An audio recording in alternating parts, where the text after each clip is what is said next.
Hello dear students, this is doctor Sumit Chopra और आज मैं आपके लिए टॉपिक लाया हूँ दैट इज़ कंट्रोलिंग। आप सभी जानते हैं कि कंट्रोलिंग मैनेजर फंक्शन का लास्ट फंक्शन होता है। कंट्रोलिंग मतलब एक इस तरह की प्रोसेस होती है जिसमें ऑर्गेनाइजेशन के सारी एक्टिविटीज़ को कंट्रोल किया जाता है, जिससे हम हमारा जो गोल हम अचीव करना चाहते हैं वो इजीली अचीव हो सकें। मैनेजर फंक्शन में प्लानिंग में हमने जो डिसाइड करा था उसके अकॉर्डिंग सब काम हो रहे हैं, टाइमली कंप्लीट हो रहे हैं, टास्क अचीव हो रहा है, क्वालिटी मेंटेन हो रही है, टाइमली सारी चीज़ें कंप्लीट हो रही हैं। इस चीज़ को एनालिसिस करने के लिए हम कंट्रोलिंग का यूज़ करते हैं। कुछ और डेफिनेशंस हैं। कंट्रोलिंग मतलब एक तरह से monitoring performance, that means organisation का जो परफॉर्मेंस है उसको भी मॉनिटर करते हैं, चेक करते हैं कि टाइमली सारे काम हो रहे हैं कि नहीं।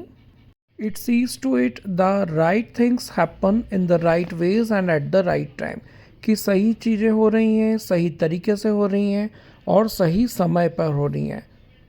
ये भी अपने आप में बहुत इम्पोर्टेंस रखता है और इसी आधार पर हम डिसीज़न भी लेते हैं कि अगर हमारा प्लानिंग के अकॉर्डिंग काम नहीं हो रहा है, that means we need to correct something, means something is happening wrong in our organisation, तो उसके लिए करेक्टिव एक्शंस भी हमें उठाने पड़ते हैं। उस यही आधार रहता है। अब स्टूडेंट्स, हमें कंट्रोलिंग की क्यों ज़रूरत पड़ती है? So these are the reason. Main reason is managing performance of people. Organisation के जितने एम्प्लॉयज़ होते हैं उनका परफॉर्मेंस हमें मैनेज करना पड़ता है कि उनका परफॉर्मेंस अच्छा है कि नहीं है, मोटिवेशन की ज़रूरत है, ट्रेनिंग की ज़रूरत है, what are the reason. Uncertainty हमेशा रहती है मार्केट में, कंपनी में, तो उससे भी कॉप अप होने के लिए, उसको कंट्रोल करने के लिए, फेस करने के लिए भी हमें कंट्रोलिंग की ज़रूरत पड़ती है। हमारी ऑर्गेनाइजेशन में जो इरेगुलरिटीज़ हैं उनको भी एनालिसिस करना पड़ता है, फाइंड आउट करना पड़ता है, क्या क्या अपॉर्चुनिटीज़ हैं वो देखना पड़ता है और क्या क्या सिचुएशंस आ रही हैं कंपनी में, कॉम्प्लेक्स सिचुएशंस है, रिसेशन है या फिर कंपनी में कुछ स्ट्राइक हो गई, इस तरह के सिचुएशंस को हैंडल करना पड़ता है। कुछ हमारी दूसरी ब्रांच है, मान लो हमारी दूसरी सिटी में कहीं ब्रांच है, तो हमें वहाँ जो प्रॉब्लम है उसको कंट्रोल करने के लिए हमें डेलीगेशन को भेजना पड़ सकता है और कंट्रोलिंग से हमारी कॉस्ट भी कम होती है। क्यों? क्योंकि उससे वेस्टेज कम होता है, कम डिफेक्टिव प्रोडक्ट बनते हैं, तो वहाँ हमारी कॉस्ट भी कम होती है। और जैसा मैंने शुरू में ही बताया था कि ऑर्गेनाइजेशन में जो मैनेजरियल फंक्शन होते हैं उसमें फर्स्ट फंक्शन प्लानिंग होता है। अगर आपका प्लानिंग से लेके कंट्रोल तक सारी चीज़ें बहुत प्रॉपर मैनर में चलती हैं तो ऑर्गेनाइजेशन की कॉस्ट कम होगी, अनसर्टेनिटी कम होगी, अपॉर्चुनिटीज़ हैं उसको आप ग्रैब कर पाओगे, किसी भी तरह की कॉम्प्लेक्स सिचुएशन को हैंडल कर पाओगे। और ऑर्गेनाइजेशन में प्लानिंग ही बेस होता है किसी भी काम को करने के लिए। तो आप प्लानिंग जो आपने करी थी उसके अकॉर्डिंग ही आप कंट्रोलिंग भी करते हो। So it shows that controlling is most important. तो ये सारे रीज़न्स हैं। आप इसके अलावा भी कुछ और रीज़न्स भी लिख सकते हो कि हमें ऑर्गेनाइजेशन में कंट्रोलिंग की ज़रूरत क्यों पड़ती है। और फिर क्या होता है स्टूडेंट्स की, जैसे एम्प्लॉयज़ होते हैं उनको कंट्रोल करना पड़ता है, मशीन्स होती हैं वो ज़्यादा हीटअप तो नहीं हो रही, उसकी भी फंक्शनिंग हमें चेक करनी पड़ती हैं। फिर अब ऑर्गेनाइजेशन में कंट्रोलिंग के बहुत सारी टेक्निक्स आ गई हैं आजकल, तो टारगेट बेस दे दिया जाता है या ऑटोमेटिकली कैमरास के थ्रू भी ये कंट्रोलिंग होती है ना। वो एरियाज ऑफ कंट्रोल मतलब कंट्रोल कहाँ कहाँ किया जाता है। सो मेजरली ये चार तरीके होते हैं। एक तो फिजिकल रिसोर्सेज होते हैं कि आप अपनी इन्वेंट्री को कंट्रोल कर सकते हो, आपका स्टॉक कितना रखा है, क्या क्वालिटी है, इक्विपमेंट कौन कौन सा आपका रिक्वायरमेंट है उसको आप कर सकते हो। आपके ह्यूमन रिसोर्स को आप कंट्रोल कर सकते हो, अच्छे लोगों का सिलेक्शन करो, प्लेसमेंट करो, ट्रेनिंग दो प्रॉपरली। इसके अलावा उनके परफॉर्मेंस को एनालिसिस करो, उनकी सैलरी, उनका कंपनसेशन, डिमोशन, प्रमोशन, इंसेंटिव, ये सब भी कंट्रोलिंग के तरीके होते हैं।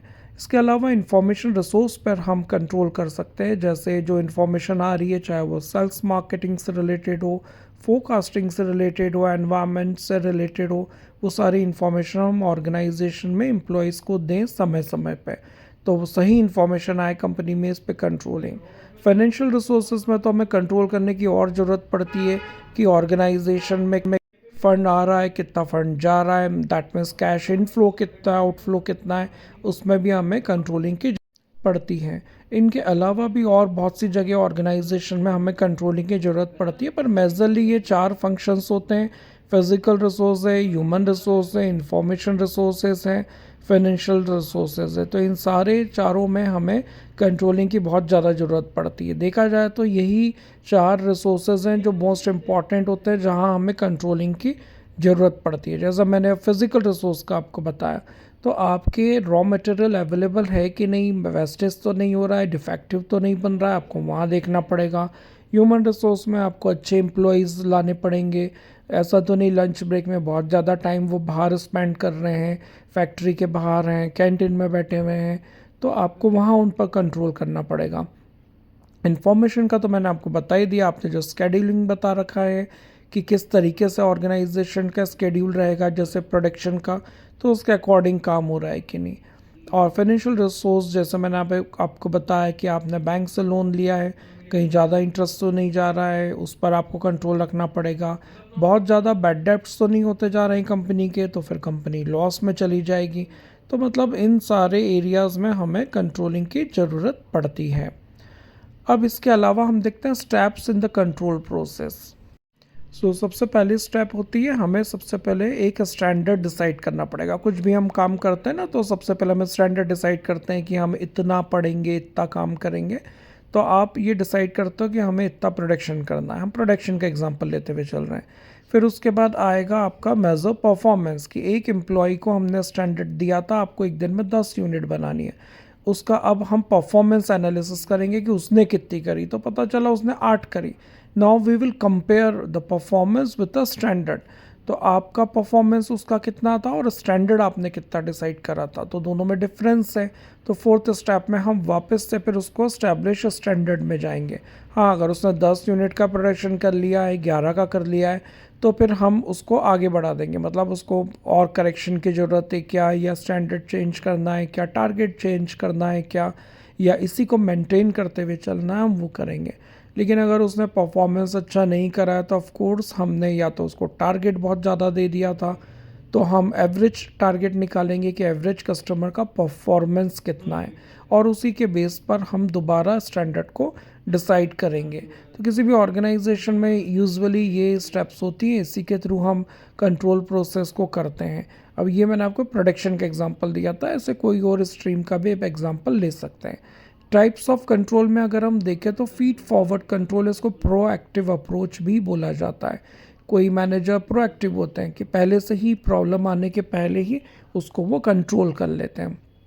दूसरे होते हैं कॉन्करेंट कंट्रोल, ये वो मैनेजर्स होते हैं जो प्रॉब्लम आई उसको मॉनिटर कर रहा और एक्टिविटीज़ वगैरह में देखा प्रॉब्लम्स आ रही हैं, सो दे चेंज इट, मतलब वो उसको सॉल्व करने की कोशिश करते हैं। और फीडबैक कंट्रोल, इसमें क्या होता है, चेकिंग अ कंप्लीटेड एक्टिविटी, कि जब प्रॉब्लम आ गई, फेस कर ली, परेशान हो गए, उसके बाद जो हमसे गलतियां हुई उससे we will learn the lesson, मतलब मैनेजर लेसन लर्न करते हैं कि ओके ये गलती हो गई है।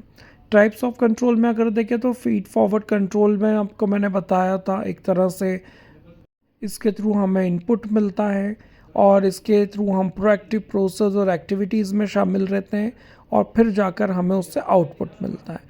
Now will discuss about the characteristics of the controlling. तो कैरेक्टरिस्टिक्स इन द सेंस कि इसकी विशेषताएं हमें देखना है। तो सबसे पहले ये कंटिन्यूस प्रोसेस है, जब तक ऑर्गेनाइजेशन है कंट्रोलिंग आपको करना ही पड़ेगा, that's why it is called continuous process. Action oriented है, मतलब इसमें कुछ स्टेप उठाई जाती है। कंट्रोलिंग ऐसे ही नहीं हो जाता, आपको एम्प्लॉयज़ को पनिश करना पड़ता है, रिवॉर्ड करना पड़ता है, तब जाके कंट्रोलिंग होता है। डायनेमिक प्रोसेस है, मतलब इट्स एवरीवेयर, यूनिवर्सल प्रोसेस है ये, कि ऑर्गेनाइजेशन में हर तरीके से हर डिपार्टमेंट में कंट्रोलिंग की जाती है और ये बहुत ही मैंडेटरी होती है।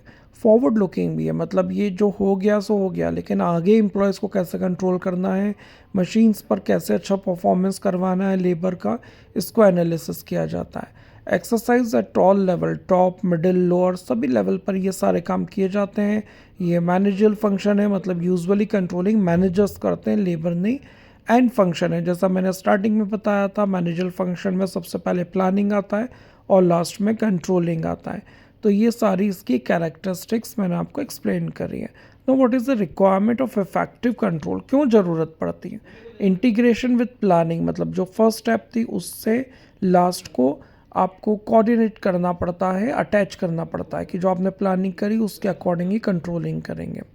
एक अच्छी इफ़ेक्टिव कंट्रोल के लिए ज़रूरी है there should be a flexibility, कि आपने जो प्लान आज बनाया है ज़रूरी नहीं है कि आप वैसा ही प्लान हमेशा रखेंगे। आपको टाइम के अकॉर्डिंग उसको चेंज भी करना पड़ सकता है, सिचुएशन के अकॉर्डिंग उसको चेंज भी करना पड़ सकता है। एक्यूरेसी होनी चाहिए, जो भी कंट्रोल करो, कंट्रोलिंग प्रोसेस हो उसमें इस तरह से आप बनाओ जिससे कि किसी भी तरह की मिस्टेक्स के चांसेस नहीं हो, ऐसा नहीं लगे कि आपने गलत डिसीजन ले लिया था। टाइमलीनेस होना चाहिए, मतलब ऐसा होना चाहिए आपका इफ़ेक्टिव कंट्रोल सिस्टम ऐसा होना चाहिए जिसमें आपको टाइम पर इंफॉर्मेशन मिले, समय पर इंफॉर्मेशन मिले जो भी ज़रूरत हो। और ऑब्जेक्टिविटी, मतलब ऐसा इफ़ेक्टिव कंट्रोल सिस्टम हो जो बाइज्ड नहीं हो, पक्षपाती नहीं हो। ये नहीं कि आपके कोई रिलेटिव काम कर रहे हैं तो उनके फेवर में आपने कंट्रोल सिस्टम कर दिया, बाकी लोगों के साथ आप गलत कर रहे हो। So there should be no biasness at all. Now levels of control, तो 3 लेवल पर हम कंट्रोल कर सकते हैं। सबसे पहले देखें तो फाइनेंशियल कंट्रोल, मतलब पैसे के ऊपर, जो मैंने आपको पहले भी एक्सप्लेन करा था कि यहाँ सबसे ज़्यादा कंट्रोलिंग की ज़रूरत पड़ती है।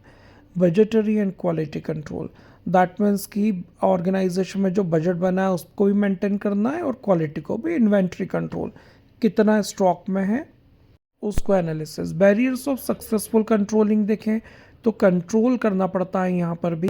यूजुअली शॉर्ट टर्म का जो गोल रहता है वो लॉन्ग टर्म के गोल पर भारी पड़ जाता है।